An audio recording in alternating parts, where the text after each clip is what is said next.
Dear Dayan, distinguished guests, fellows of the Samuel Neiman Institute, my name is Moshe Sidi, and I serve as the director of the Neiman Institute.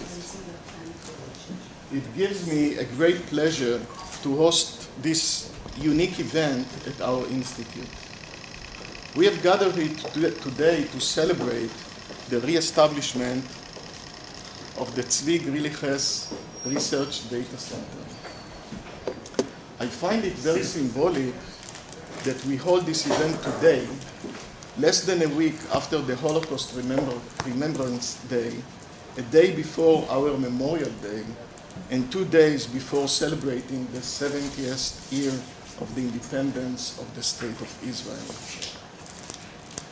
I must admit that probably, unlike many of you, until I arrived at the Neiman Institute in July last year, I had not heard about Professor Zvi Griliches. But since then, I've come to know what a great man, mentor, and researcher he was. The Neiman Institute is the best place to have a research data center named after Zvi. The Institute was established in 1978, so we celebrate 40 years this year. Its goal is to promote informed national decisions in Israel through research and analysis of well-established data and information. In fact, the Griliches Center was established many years ago in 2005, but its activity was quite limited due to a lack of resources. Recently, a generous gift was given to the center by Dayan Aseo Griliches that guarantees the continued operation of the center. Thank you, Dayan. I would like to take this opportunity to also thank Joel Berkovich, until recently director of the New England American Technion Society, and Yossi Meivar, that is with us today, that helped in making Dayan's gift a reality. The main purpose of the Griliches Center is to promote economic research on innovation, human capital, firm productivity, and related topics based on Israeli data, and I'll give examples of the current activities later. First, it is a great pleasure for me to announce that Professor Shlomo Meital will be the head of the center. So the responsibility is on your shoulders, Shlomo. Thank you. And I would like to invite Shlomo to present before us the remarkable life story of Professor Zvi Griliches. Please, Shlomo. Thank you, Moshe. Thank you, everybody, for coming. A special thanks to Dayan for coming from so far. In the next 20 minutes or so, we'd like to tell you the story of Zvi Griliches in photos and in words. This is the improbable story of a small boy. There he is, middle of the first row. Small boy with impaired vision who survived the Holocaust, just barely, in Dachau. He made it to Palestine via Cyprus, closed a gap of 8 years of missed schooling in 6 months, became a famous Harvard economics professor, and did research that changed forever how Israel and the world invested in innovation and in research and development. And we'll tell the story in his own words. Zvi wrote these words in January of 1976. So I quote from his autobiography. I was born in Kovna, Kaunas, Lithuania, on September 12, 1930. My father, Efim Griliches, was from Dvinak, now in Latvia. His family had a tannery there. He had finished a Russian gymnasium and studied chemical engineering in Germany. After an early youth in Kaunas, my mother went to boarding schools in Memel, Hanover, and Lausanne, where she learned German and French. At the time of her marriage, she was 19, more than 12 years younger than my father. After a brief stay in Dvinsk, the couple returned to Kaunas, where my father worked in the family's cigarette factory. I and my sister Ellen, 3 years younger than me, grew up in comfortable circumstances. This is Ellen and Father Ephraim. Russian was spoken at home. Lithuanian I learned from my nanny on the street. I was sent to a Hebrew school where the language of instruction was modern Hebrew. My family was not Orthodox, but observed the major Jewish holidays and considered itself Zionist. My earliest memories are dominated by two factors. I was cross-eyed and had to wear glasses early, leading to a lot of teasing from other children. I read early and widely, having acquired a library card at the age of 5 or earlier. Life was relatively pleasant for a child of well-to-do parents in Lithuania in the 1930s, and I have rather nostalgic memories of that time. But the world was marching on. In 1940, Lithuania was annexed by the Soviet Union. The factory was nationalized, though my father continued working there. I was sent to a Russian school, 4th grade. My own life didn't change much, but the level of tension and worry about me increased substantially. In late June 1941, the Germans marched in. In August, we were moved into the Kaunas ghetto, where we remained until 1944. The first years in the ghetto were not too difficult for me. I was shielded from much of the worry and was left alone to do a lot of reading. Father worked in the administration of the ghetto, while Mother became the effective breadwinner, going to work on the outside in a delousing establishment and wheeling and dealing, selling clothes and jewelry for the people in the ghetto and bringing in food from the outside. She also managed to get my sister out and placed her in a Catholic school. This is Tante Leah, who helped bring Ellen out, and this is Ellen in school in Munich in 1946. In the last year of the ghetto, my mother worked in a rubber factory on the outside, and I joined her there, sorting reclaimed pieces of rubber. Life in the ghetto was punctuated by repeated actions in which thousands of people were taken out to unknown but suspected fatal destinations. I witnessed some of them and hid out through others. As the war turned and the Germans started retreating, we dug a big hiding place under the cellar of our house. In June 1944, as the evacuation of the ghetto began, we descended into this hiding place called Malina, and we spent almost a week there before being blasted out of it by the Germans, having been turned in by somebody whom we had refused to include in the hiding place, because there were already 6 families crowded into one small room. After spending the night outside in a collection point in the middle of the burning ghetto, we were marched the next day to the railroad station, loaded on freight cars and shipped to Stutthof near Danzig. Stutthof was a large concentration camp. Men were separated from women there. I saw my mother for the last time there. She was to die of typhus there in the spring of 1945. My father and I, after a stay of several weeks in Stutthof, were shipped off to Camp Number 10 in Dachau, in Utting on Ammersee in Bavaria. Because I was tall for my age, I was 14 at the time, I went with the adults rather than being shipped to Auschwitz with the other children from Kaunas. Camp Number 10 was a work camp rather than an extermination camp. We were building a factory of prefabricated concrete plates for the construction of factories elsewhere. The camp consisted of about 800 Jewish men from Shauli and Kaunas in Lithuania, and 300 from Lodz in Poland. Food was scarce and it was winter.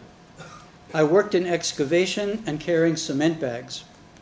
In early January 1945, my father died of malnutrition, hunger, diarrhea. As the first orphan in the camp, my situation improved somewhat. I became a sort of a mascot. With the war drawing to a close, we were evacuated on foot to Dachau, and from there marched toward the Alps. On May 2nd, 1945, I was liberated by Patton's Third Army in the valley of Wackhausen outside of Bad Tolz. I was 14 and a half, and I weighed about 70 pounds. After some adventures, I found an uncle of mine in Munich and attached myself to him. After a year in Munich, I got tired of waiting for him to go to Palestine, and I joined a youth group in a displaced persons camp in Feldafing, Bavaria. This is Zvi on the right in the first row with the group, and this is the group, Hashomer HaTzair group in Fächerwald in Germany. After about 6 months there, we moved on the Underground Railroad toward Palestine, first to France and then to the port of Sète in a small boat towards Palestine. In February, our boat was intercepted and boarded by the British Navy and towed to Haifa. From Haifa, we were transferred to a camp in Larnaca, Cyprus, where I spent about 7 months doing largely nothing except relearning Hebrew and starting on English. This is Zvi in the camp in Cyprus. You can see the barbed wire behind him. Since the only books available were in English, I started reading them. By the end of my stay there, I was reading them fluently. I arrived in Palestine in September 1947 at the age of 17. This is the certificate releasing Zvi from the Athlete camp after Cyprus. Finding that none of my more or less distant relatives were ready to take me in, I went with my youth group to Kibbutz Elon in the Western Galilee in the framework of Youth Aliyah. I worked half a day, mainly in the orchards in the kibbutz, studied for half a day, mostly Hebrew, and the geography and history of Palestine. This is Zvi in Akko. And this is Zvi in Tel Aviv. And if you notice the ship in the background, it's the Atalena, right. After the UN resolution in November 1947, the security situation deteriorated rapidly. By January 1948, the roads to Elon were cut off, and supplies came in either by air or by sea to Nahariya and by foot from there. The blockade of the kibbutz ended with the conquest of Akko in May 1948 and the establishment of the State of Israel. During these months, I spent many hours and nights on guard duty. In the fall of 1948, our year of Youth Aliyah ended, and the group I was with largely fell apart. Some, I among them, joined the army. I fought hard to get in despite my poor eyesight. I was defined as 4F and sent on leave without pay because types like me weren't needed at the time. I found a room and a job repairing streets in Tel Aviv. Just when that got going, I was called up again to the army. I had to give up the room and the job. And just as I got ready for basic training, I was discharged again from the army for health reasons. Having nowhere clear to go, I joined another youth group at a kibbutz where there were a few friends from my earlier group, and together we went through a series of places, Sarid, Dalia, and then established a new settlement, Kibbutz Nachshonim, on the western border of Israel near Petach Tikva. Throughout this period, I was trying to find a way to resume my education. I initiated legal proceedings to receive 2 small plots of land that my parents had purchased years ago while in Lithuania. I also started taking correspondence courses from the British Institute, mainly in English and mathematics. In early 1950, a cousin of mine offered me to stay with her and her husband while preparing for the Bagrut matriculation exam as an external student. I left the kibbutz at that point, moved to Tel Aviv, and began studying full-time for this exam, a national high school completion exam. Since I had had almost no formal schooling since the age of 10, I had much to make up, especially in math and in Bible, a major subject of that exam. With some tutoring, I managed to pass that exam in June 1950. Not with flying colors, but considering that I tried to make up for 8 missed grades in less than 6 months, it was still quite an achievement. Having passed the exam and gotten my inheritance, I enrolled in the Hebrew University and moved to Jerusalem in the fall of 1950. This is Zvi's student card at the Hebrew University. I'd wanted to get into the School of Agriculture, but I was too late for that.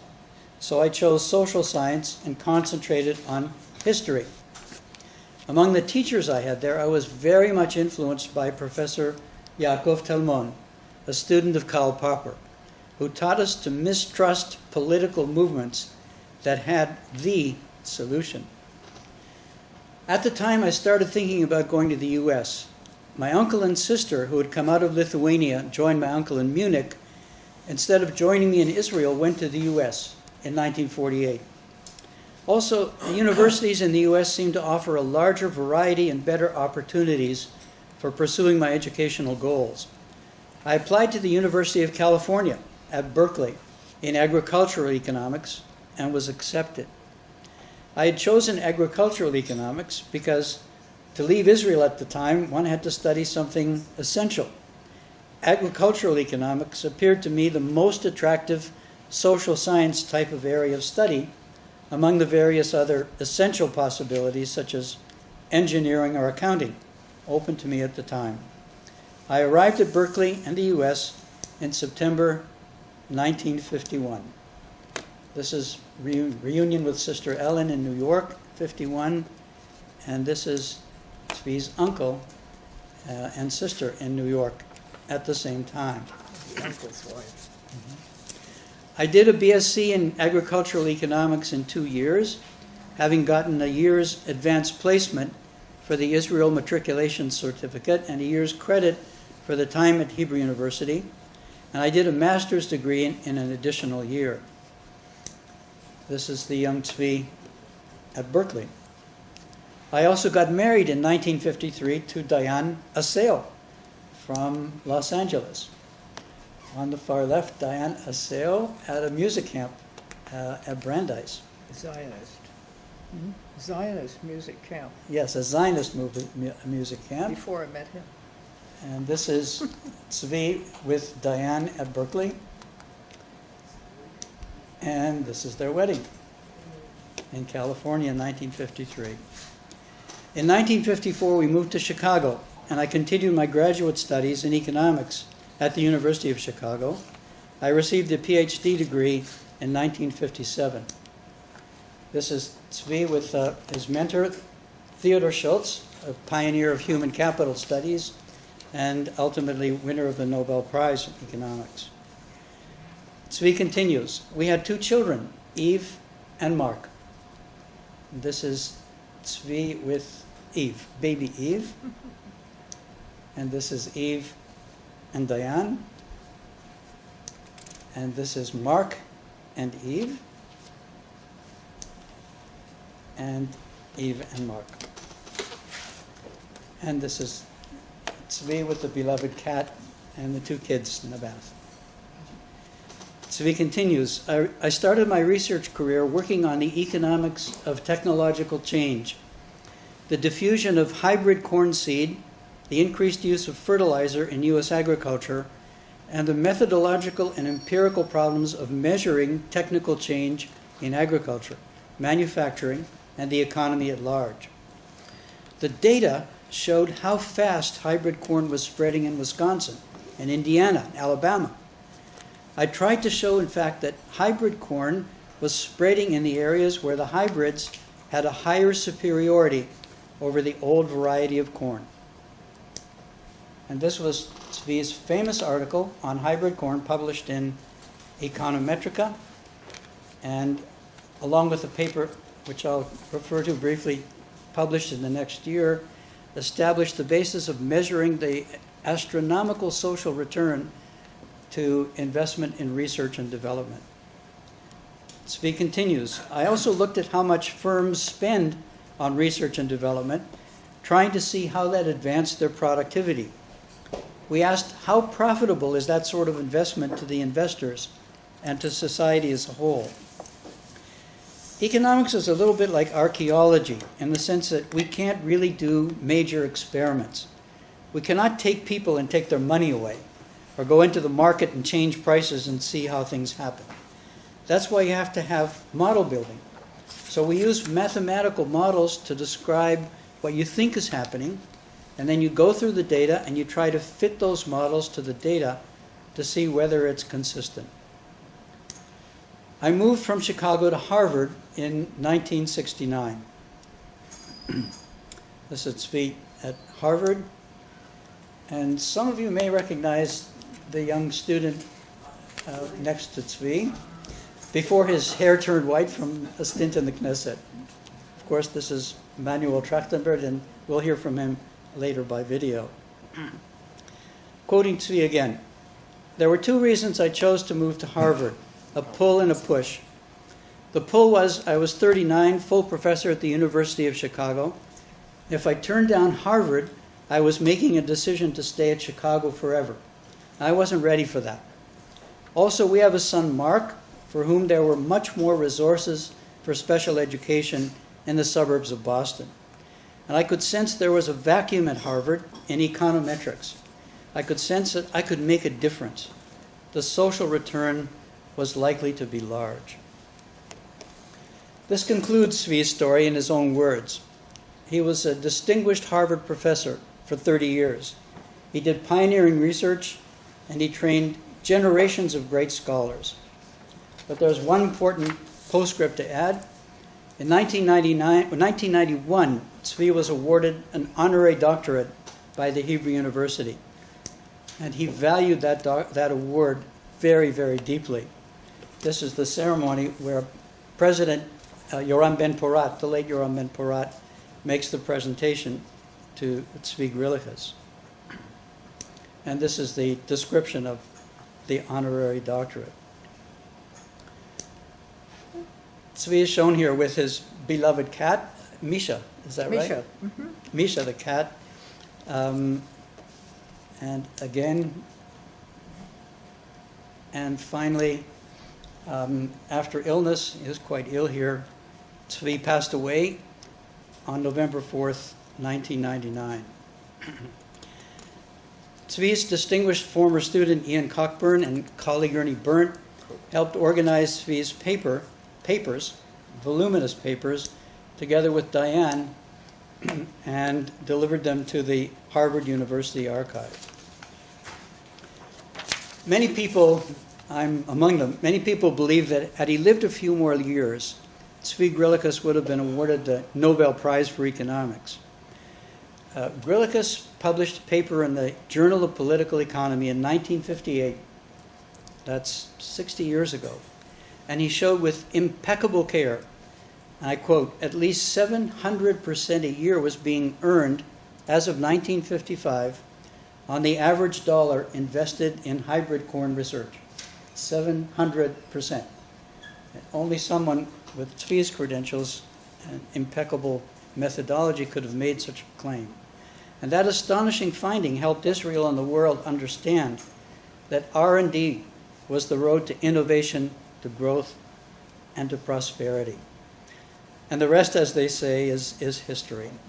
So this concludes the remarkable and improbable story of Zvi Griliches, Zichrono Livracha, in whose name Diane and the Nieman Institute and the Technion have established the Zvi Griliches Research Data Center. Thank you, Shlomo, for this inspiring presentation. It's beautiful. I must admit that it is almost as if Zvi was here with us. One of the slides that Shlomo showed is a photograph of Zvi and one of his many, many students, Professor Manuel Trachtenberg. Unfortunately, as much as Manuel would have liked to be here today, he had to be in Chicago. However, he recorded his greeting on the following clip that he has sent to us. Shalom to you all gathered at the Nieman Institute to honor the memory of Zvi Griliches, Zichrono Livracha, and to make sure that his name and legacy will be passed on to future generations. Diana, I'm so sorry that I cannot be there physically, but my thoughts are with you, and I'm sure that Nadine will be able to transmit our strong and warm feelings for you and for Zvi in a more personal way. I won't attempt to relate in any details Zvi's extraordinary life story or to describe his great academic contributions. Rather, I will sketch some landmarks in both respects, and above all, I will try to draw the contours of Zvi's remarkable personality and to portray who Zvi really was for us, for the many students and collaborators that grew under his tutelage. As you know, Zvi was a Holocaust survivor, but he never allowed those painful memories to distort the course of his life or depress his enthusiasm and optimism. After graduating from the Hebrew University, he studied at Berkeley and then at Chicago, where his academic career took off like a meteor. Indeed, his PhD thesis on hybrid corn, first published in Econometrica in 1957, catapulted him to instant and lasting fame. Let me remind you that until then, the late 1950s, empirical work in economics had been rather rudimentary and not a well-established research enterprise. From the beginning of his career, Zvi was at the forefront of a small group of pioneer empirical economists that made a quantum leap forward, both in terms of methodology and data, establishing the practice of econometrics as an exciting and thriving field in mainstream economics. Zvi was awarded the John Bates Clark Medal in 1965 at the age of 35.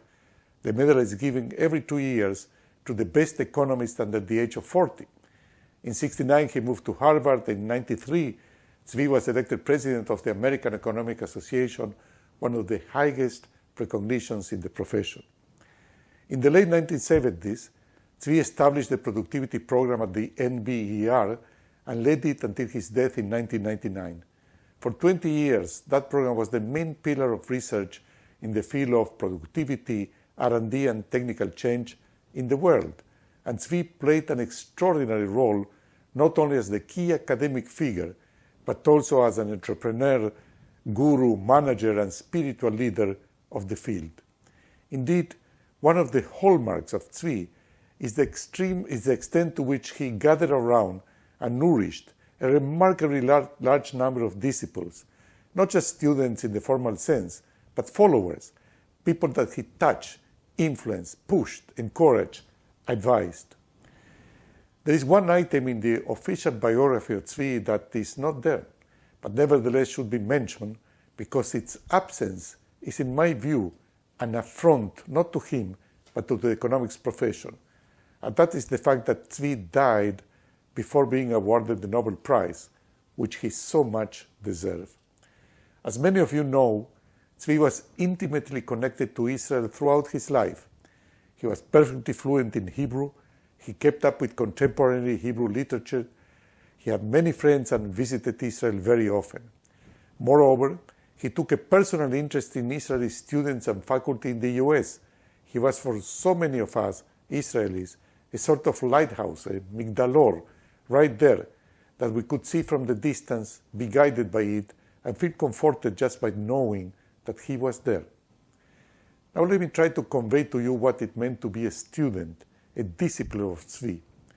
As you know, Chabad in Hebrew is the acronym for Chokhmah, Binah, Vada'at. Chokhmah is sort of pure smart, Binah, wisdom, and Da'at, sort of true knowledge. It is safe to assume that the bunch of us that came to Harvard to study there under Zvi were endowed with some good measure of Chokhmah.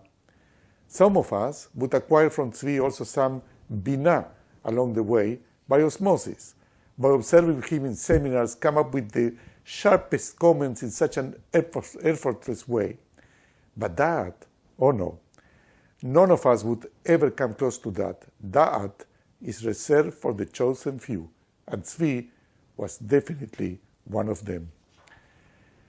Perhaps the closest image of what Zvi was for us is that of the Rebbe of Hasidic Judaism, the imposing spiritual leader that combines a towering intellectual authority with a radiant charisma.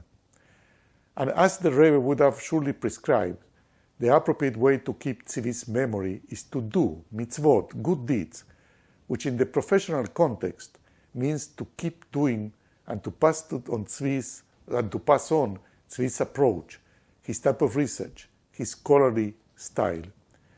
Let me describe to you one scene from Jerusalem, spring of 1991. I'm sitting on the hard steps of the amphitheater on Har HaTzofim. Zvi is sitting on the stage, about to receive an honorary degree from the Hebrew University. Some of you were there, so you may remember the scene. At sunset, this is an extraordinarily beautiful sight. The Midbar Yehuda has a majestic background dropping all the way to the Dead Sea. To the west, the old city of Jerusalem that lights up in pink and gold at that time of the day, acquiring an irresistible aura of spirituality. There is a slight breeze coming in from the desert, disturbing Zvi's thick gray hair, only to give him more of an imposing figure. He looks so happy, so proud. He so clearly belongs there, both to the height of the honor and to the harmonious beauty of the place. I want to keep him in my memory like that, my Mori Rabbi, my Melov, teacher and mentor, a radiant inspiration for most of what is good and worthy in our lives. Leitraot, Kol Tuv. Many thanks to Manuel for his touching words. Until quite recently, Manuel served as a Knesset member, as you all know. After he resigned, he rejoined the Nieman Institute as a senior research fellow, and his work is part of the Zvi Griliches Center.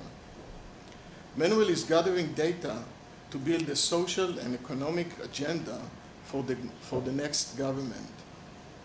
He deals with transportation issues, invisible taxes, fiscal rules, and issues related to very young children, ages 0 to 6, הגיל הרך, כמו שאנחנו קוראים לזה בעברית. I'm sure that the impact of his work will be very, very significant. In the clip, Manuel mentioned his wife, Dr. Nadine Bodor-Trachtenberg, who currently serves as Deputy Governor of the Bank of Israel. I'm very glad that Nadine could be here with us today and would like to invite her to say a few words. Thank you. Diane, so nice to see you again. Love you. You know, I'm sure that many people, we heard a lot about what Zvi was for so many people. He was very much, I would be ever grateful to him because he was on the admission committee when I was accepted at Harvard. So because of him, I got to meet Manuel. So he had an important role in our lives from the very start. And of course, he was a bit like an uncle in the family. And certainly every time he came to Israel and every time we went to Boston, we would go and visit and talk. So these are very fond memories. As a student, one of the things, and I use this till I cheat, and I use it till this day. There was at Harvard, there was a famous, in the economics department at Christmas, there was a very famous Christmas party where students would make skits about professors. And there was, of course, always a skit about Zvi. And I remember one of the years Adam Jaffe was playing Zvi.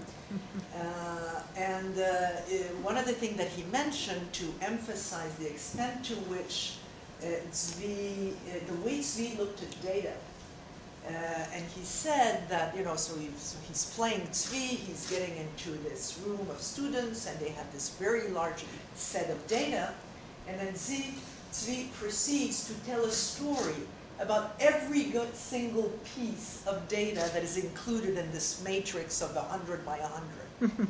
I mean, the intimacy that he had with the data is something that anybody who worked in empirical, I think, analysis around him got to learn. But then he added that caveat.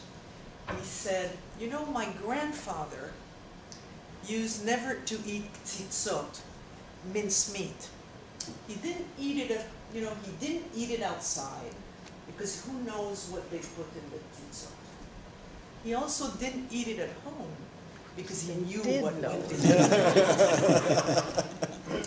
And that is something which, everybody who works with empirical data feels. And this is the one piece which sort of I cheat and I've taken away from Zvi Griliches. So I typically tell this story saying, well, my grandfather did. But, and it is something which, of course, at the Bank of Israel, we do lots of empirical work. And whenever we talk and they say, yeah, but we can't really do this because the data looks like that, and so on and so forth, I remind them that anybody who's done empirical work should know about this dictum that Zvi has said. So thank you, it's a pleasure to be here, and to see it, particularly to be with you, Diane. Thank you very much, Nadine. Thank you. I'm sure that many of you know of the tree of Zvi that was generated by Zvi's former student Ian Cockburn. We have seen Ian in one of Shlomo's slide, right? Preparing, Yes. gathering all the books and the papers. This very impressive tree includes all Zvi's students, postdocs, collaborators, associates, and many of their students. Some 540 names in all. This is indeed Zvi's legacy. You can browse the tree on the screen we have placed outside this room right after the event. Among the many people included in this tree is Professor Eitan Shishinsky, who has been engaged extensively in economic policy in Israel, and I asked him to say a few words. Please, Eitan. Thank you, Moshe. It's a pleasure to be here. And I congratulate the Technion and Neyman Institute for establishing a data center and the generosity of Diane, of course, which made it possible. This is the age of data, and Zvi was the king of data. Big data is the buzzword today in many of the industries, with the negative aspects as well. And so there will be, it's a lot to be looked at, privacy and so forth. But nevertheless, clearly it's the age of data, and therefore it's so appropriate. And again, I congratulate the Technion for being the home to this center. I was not a student of Zvi, but I enjoyed his company and his friendship for many years. And his and Diane's, Ruth and I, my wife, visited their home many times, and also went to Diane's exhibitions, gifted photography exhibitions. Now, Zvi's contributions have been mainly in three fields.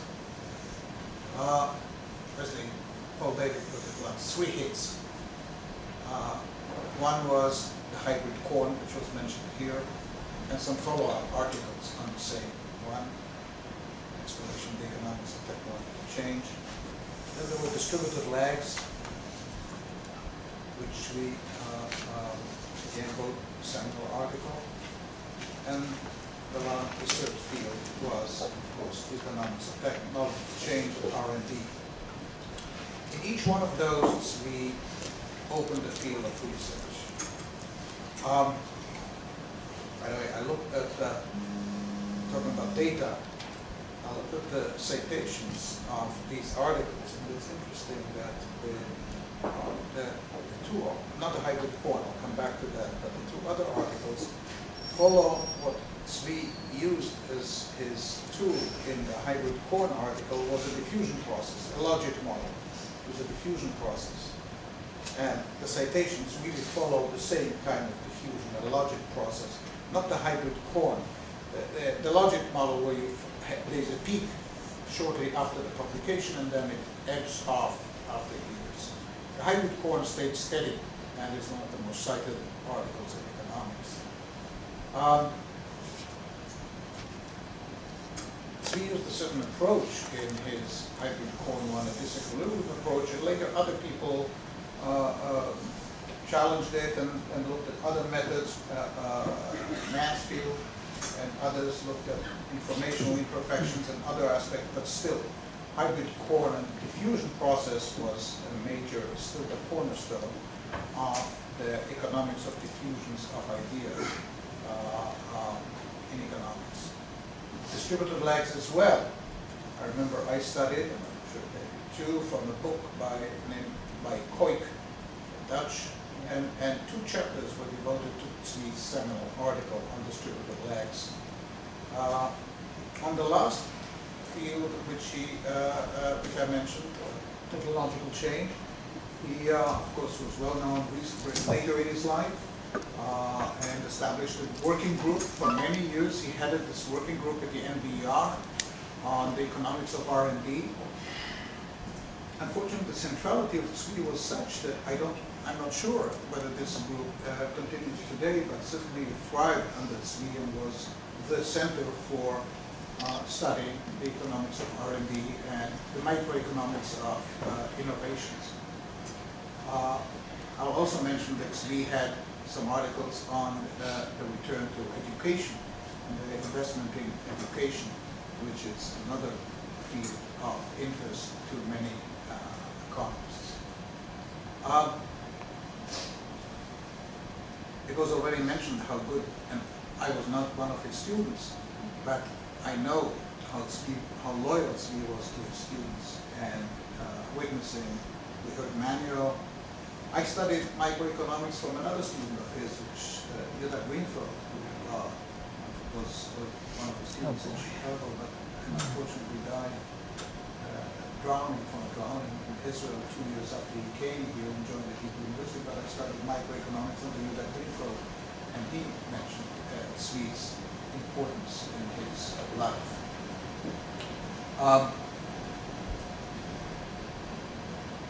Finally, let me say a word about Zvi's relation to Israel. It was not an easy one, I think, for Zvi and perhaps for others as well. And I suspect perhaps Zvi's relation, Zvi's attitudes to many of the things were not easy. And perhaps it's understood given his background. But it was always stemmed from one thing, which I think is the underlying common denominator, his involvement, his interest to be involved. He was involved in our department at the Hebrew University. He was involved in Israeli economics, and so the same in everywhere where he was, Harvard, the U.S. economic research. His interest and humorously, talking about data center, I think Zvi himself was a data center in economics, and we knew that if there are any questions, Zvi will be the right source. Google search was not at that time. By the way, the tree of his students you can find on Google today. Because the full tree is in Google search. You can see Wikipedia on Zvi, which I looked up just recently. So I said, his relation with Israel was intensive, really dear to him. And while not easy, I think the underlying was his really love and interest in Israel. And I think now, with hindsight, clearly was a great, great friend of so many of us, and of Israel, and of academic research and economics. Thank you, Eitan. Chaim Regev worked with Zvi and was very close to him. I asked him to say a few words. Please, Chaim. Shalom. My story with the late Zvi Griliches starts in the summer of the year 1988. Shaul Lach gave me a call, if he remembers, that a famous professor from Harvard wants to see me. So I say, of course, I'm not saying no, and we made arrangements and met Zvi a week later. Zvi told me, I believe that everything you need an expert. I am building panels For panels, we need the data and we need the method and things like this. I believe that you can work better with me on the data. Let's cooperate and we will publish together the things. And so I worked with Zvi for 12 years. I did my job as the director of the unit that prepares the data. And later I was the deputy director of the Bureau of Statistics. Mishneh, and the last year that I worked there, Mishneh, that's a director.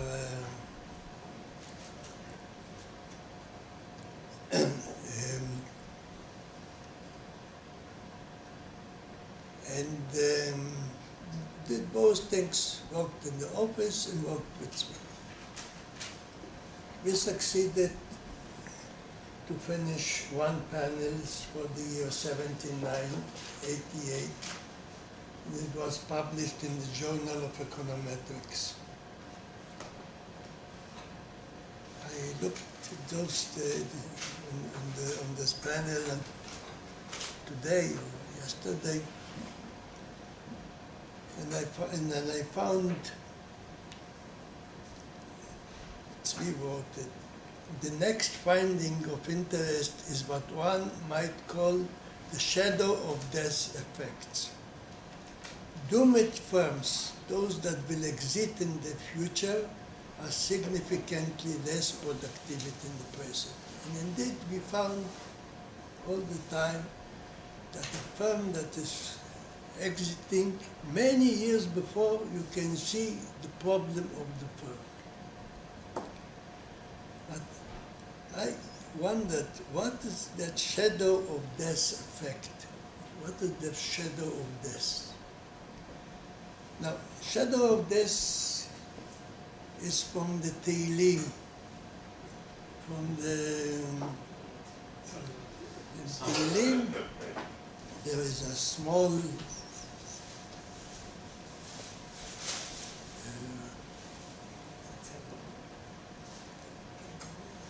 in Tehillim you will have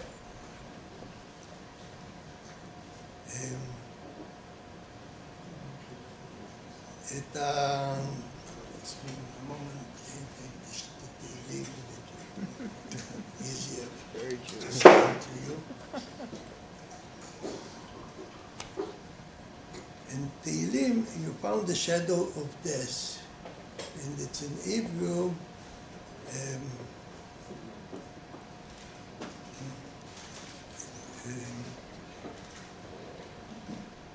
שבטך ומשענתך,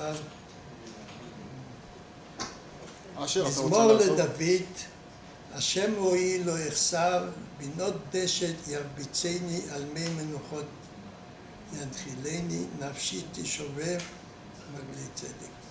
גם כי אלך בגיא צל מוות, לא יירא רע, כי אתה עמדי, שבטך ומשענתך המה ינחמוני. What brought Zvi to call them with a pusik from Tehillim? I know that the Christians are making the alvayot of their people using the shadow of death. But we don't, how came Zvi to them? And it was mentioned here that Zvi was close to Judaism. And remember the things, and I talked with them. And that is why he was using in his paper in English the Jewish shadow of death effect. That's now. We published one panel. I prepared the second one for the years 1980 to the end of 99. And Zvi passed away before it was ready. I came to him just before that. Diane remained for 3 weeks. And we sat on this panel. And this time I published it. Life Cycle Innovation and Firm Productivity, Israeli Manufacturing Firms, 1955, 1999. I presented it in the Paris meeting that we had, and then we showed on Zvi's remember. And now we are preparing a third panel of industrial firms with some 60,000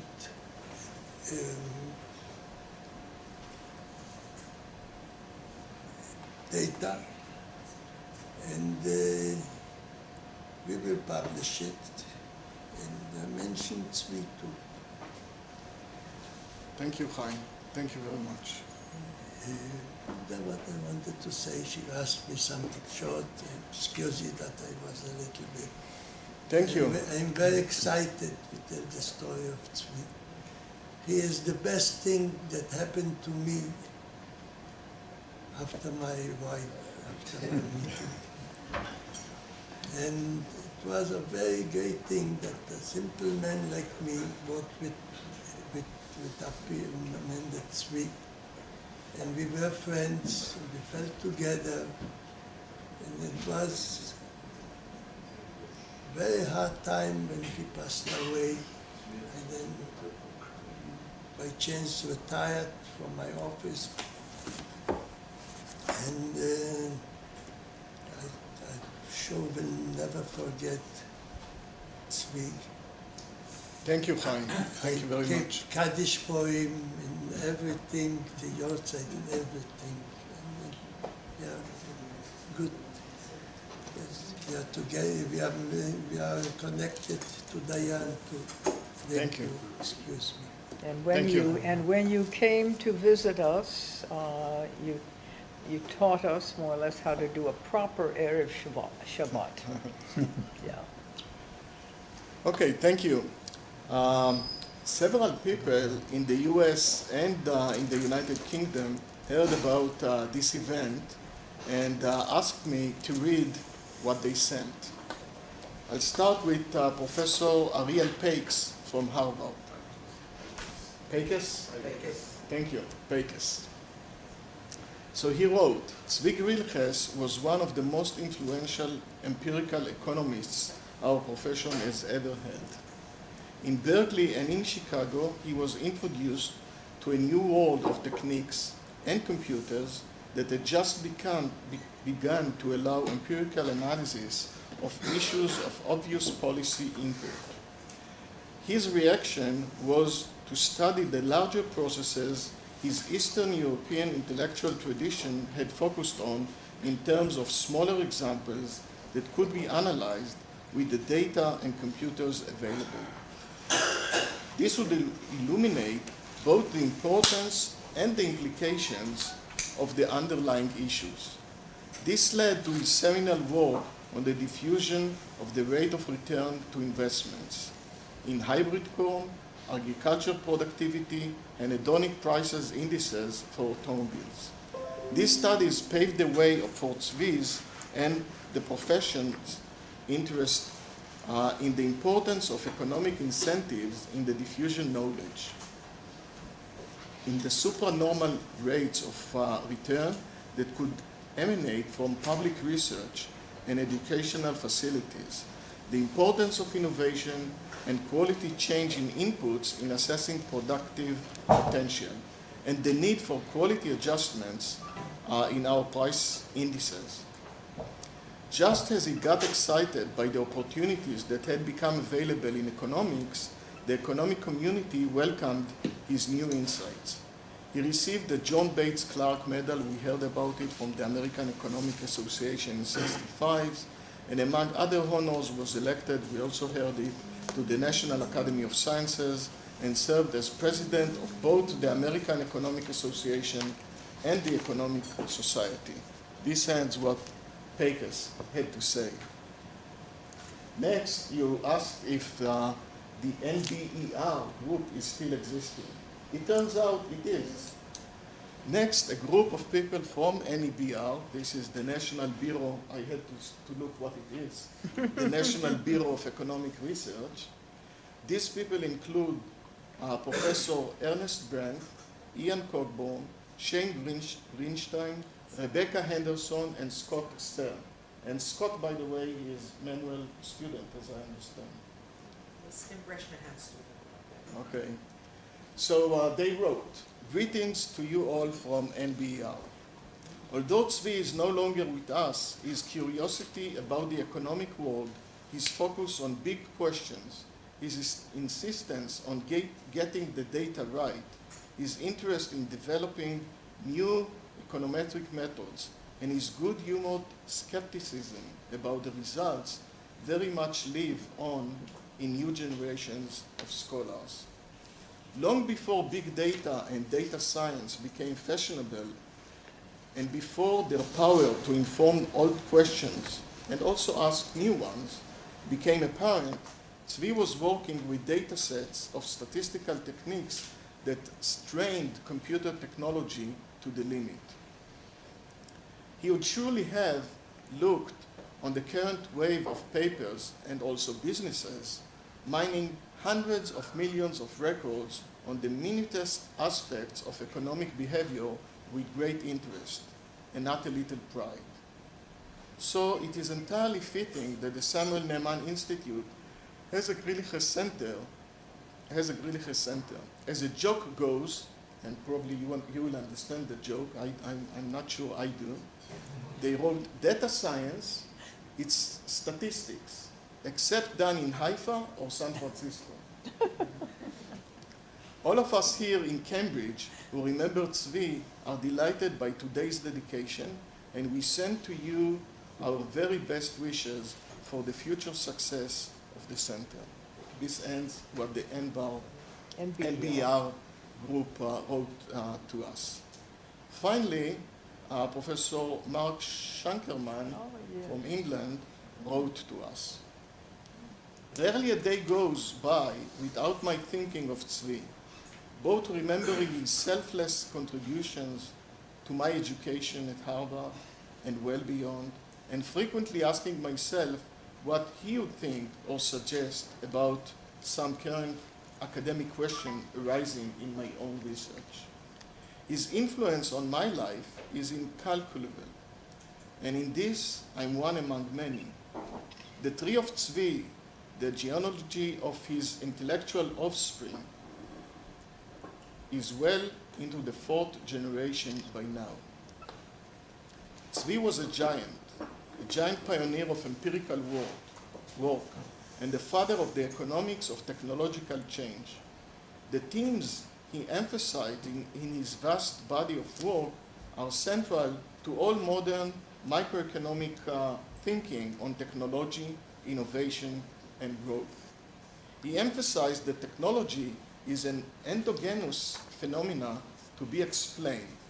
He also emphasized that its creation and diffusion depend critically on human capital and other R&D inputs, which in turn depend on the economic incentives and institutional framework to support it, and that knowledge spillovers are pervasive, and, at least in his later years, that we need to embed our analysis in a setting of imperfect competition to make sense of it all.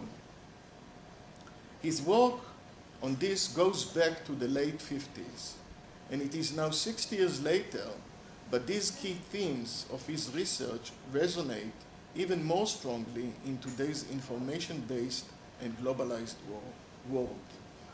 Zvi would be proud and pleased that the data center named in his honor remains active and continues to promote Israel-focused empirical research on science and technology issues.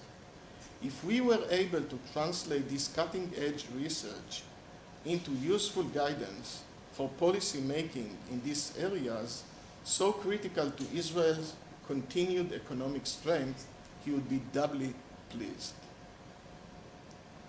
Now he wrote a few words to you, Diane. Oh, okay. I want also to take this opportunity to send my deepest best wishes to Diane Griliches, one of the most gracious and warm people I know, an accomplished and insightful professional photographer. I'm so pleased to know that Diane is present at this dedication. I wish you all joyful celebration on this occasion. So this concludes what Mark had to say. And I should say that we are very, very fortunate to have with us today the closest person to Zvi, his wife Diane, a very talented musician and photographer. And I would like to ask you, Diane, to say a few words. Thank you. מפני שכולם מדברים אנגלית בשבילי, אני מדברת עברית בשבילכם.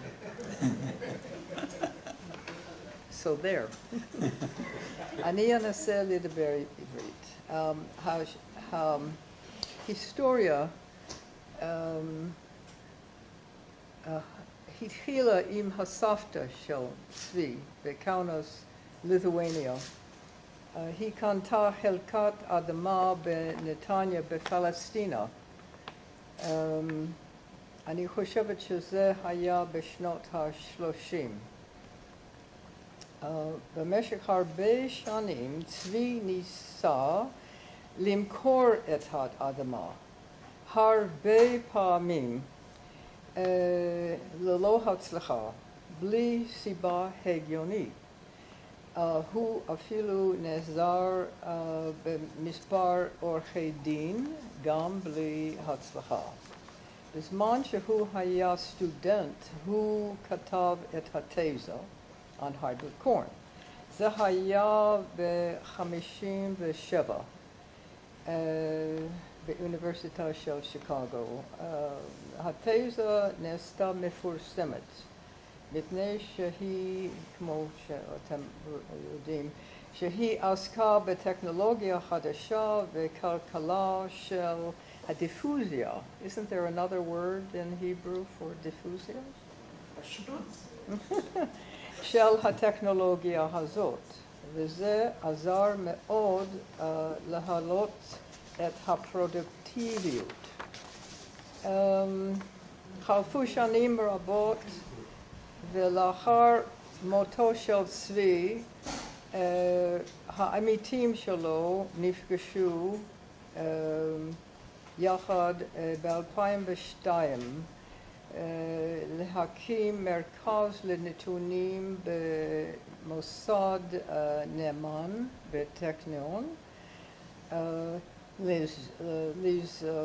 לזכרו של צבי.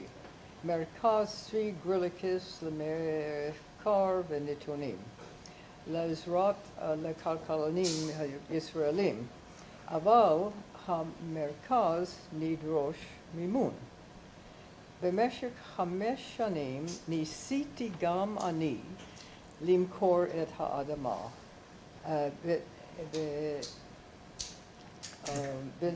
בנתניה, לתת את ההכנסה למרכז. אפילו הסיוע של עורכי הדין מהטכניון, זה לא עזר במקרה הזה. לבסוף, עם העזרת חיים רגב ועם העבודה של ג'ו ברקוביץ מהחברה הטכניון האמריקאי, בעזרת העבודה של יוסי מאבייר,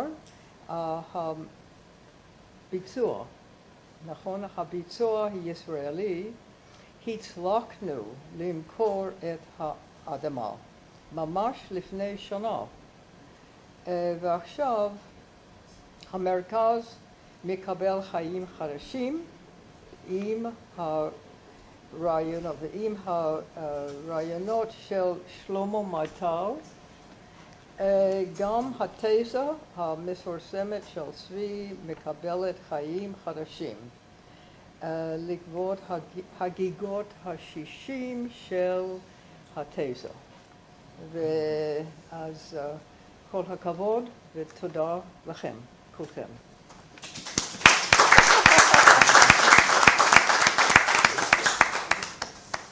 I should say that if I knew, I would carry this all in No, Hebrew, no, no, I'm glad. because English is not very easy for me. Anyway, thank you very much, Diane. Well done. This event is indeed all about Zvi, but it would not have happened without you, Diane. Your generosity is deeply appreciated. I would like to take this opportunity to give you a small memento from us here at the Nieman Institute. Wow. Har Karim. Wow. Butterflies. And it's just the cover, but I want you to open it. I want to say that Shlomo was very nice and wanted me to send some photographs of mine. And I said, this is not about me, this is about Zvi. But if you want some of my books, you can, he sent some 20 books here. So if you would like to take one of the books, help yourself. Yeah, the books are outside here, outside of this one. The book.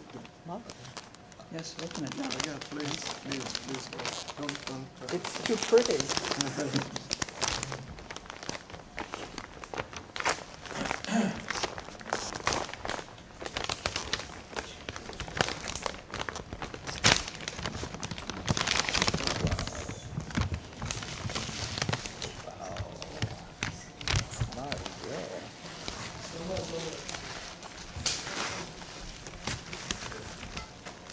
Hey, who's playing the piano? You, it's you. Wow. Who made this? This is a famous Israeli artist, David Gerstein. And who's the guy? My God.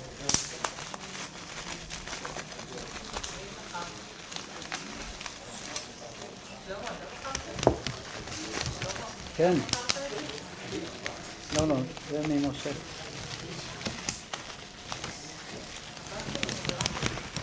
Okay. Wow.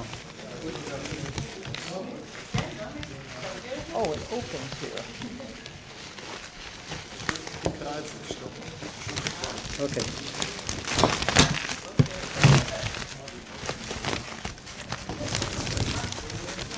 Isn't that adorable? Isn't that wonderful? Look at that. You can look it from the other side. Yeah, look at that. Isn't that wonderful? It's marvelous. Thank you so much. Okay, this concludes the event. There are some light refreshments outside. Kirsten. The books, Diane's books are also outside. The tree of Zvi is also outside. Please, the tree is also outside. There are more than the books on the table. Sure.